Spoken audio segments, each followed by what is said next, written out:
Assalamualaikum warahmatullahi wabarakatuh. Perkenalkan, nama saya Adelia Dwifa Maharani dengan NIM 2308031020024.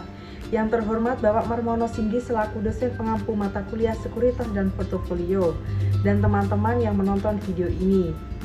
Di sini saya akan menjelaskan materi tentang efisiensi pasar modal.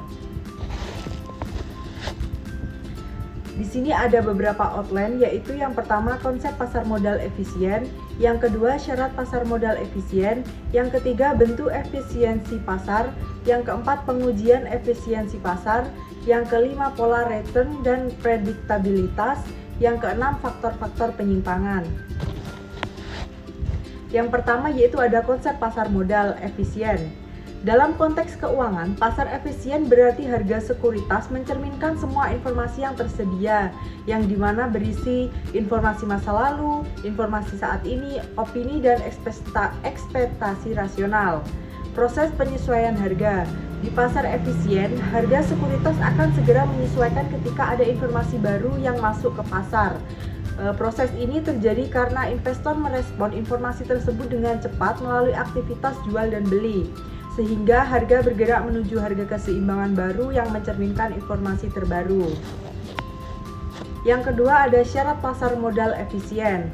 Yang pertama yaitu ketersediaan informasi yang luas dan akurat. Maksudnya itu informasi harus mudah diakses oleh semua pelaku pasar. Informasi harus akurat dan dapat diandalkan untuk pengambilan keputusan investasi. Yang terakhir yaitu penyampaian informasi harus cepat dan efisien untuk reaksi cepat terhadap perubahan. Syarat yang kedua yaitu harga aset mencerminkan informasi yang tersedia. Maksudnya, harga aset mencerminkan semua informasi, baik publik maupun yang diketahui beberapa pelaku pasar. Harga aset harus cepat bereaksi terhadap informasi baru, dan harga aset mencerminkan harapan masa depan terkait kinerja aset. Yang syarat ketiga yaitu tidak ada keuntungan abnormal. Maksudnya dalam pasar efisien, investor tidak bisa mendapatkan keuntungan di atas risiko menggunakan informasi publik. Semua pelaku pasar memiliki akses yang sama terhadap informasi untuk mencegah keuntungan tidak adil. Dan harga aset segera menyesuaikan dengan informasi baru sehingga keuntungan abnormal tidak mungkin terjadi. Yang selanjutnya ada bentuk efisiensi pasar.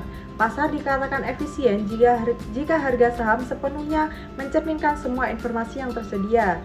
EMH oleh Eugene Fama 1970 membagi pasar efisien menjadi 3 bentuk utama berdasarkan jenis informasi yang tercermin dalam harga saham. Yang pertama, weight for efficiency. Pasar dianggap efisien secara lemah jika harga saham saat ini mencerminkan semua informasi historis termasuk harga dan volume perdagangan sebelumnya. Implikasi bagi investor yaitu analisis teknikal tidak efektif. Yang kedua ada semi-strong from efficiency. Pasar dikatakan efisien dalam bentuk setengah kuat jika harga saham saat ini mencerminkan semua informasi historis dan publik yang tersedia.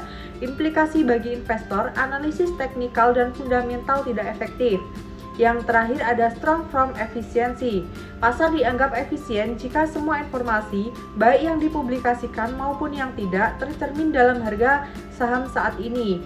Implikasi bagi investor yaitu tidak ada strategi yang bisa mengalahkan pasar. Yang selanjutnya ada pengujian efisiensi pasar. Tujuan pengujian efisiensi pasar yaitu adalah menilai validitas HPE melalui pengujian harga saham. Yang kedua, mengidentifikasi bentuk efisiensi pasar lemah, setengah kuat, dan kuat. Yang selanjutnya yaitu mengevaluasi strategi investasi untuk keuntungan abnormal. Yang keempat, menjadi panduan bagi regulator dan investor.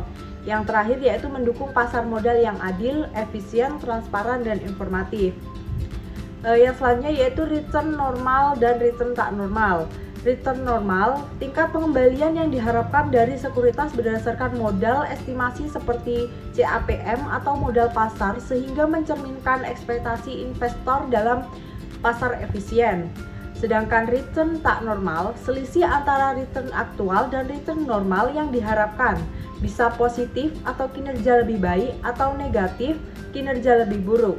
Rumus return tak normal sama dengan return aktual dikurangi return normal. Yang selanjutnya yaitu ada pola return tak prediktabilitas. Pola return dan prediktabilitas. Pola return menunjukkan kecenderungan tertentu dalam perubahan return saham yang bisa diprediksi berdasarkan waktu. Jika pola ini konsisten, maka pasar dianggap tidak efisien karena investor bisa memanfaatkannya untuk meraih keuntungan. Yang pertama yaitu ada pola harian. Pola harian berarti return saham bisa menunjukkan kecenderungan tertentu pada hari-hari tertentu. Contohnya Monday Effect atau return di hari Senin sering lebih rendah dibandingkan hari-hari lain. Dan selanjutnya ada Friday Effect. Return di hari Jumat sering lebih tinggi dari Senin karena investor optimis menjelang akhir pekan.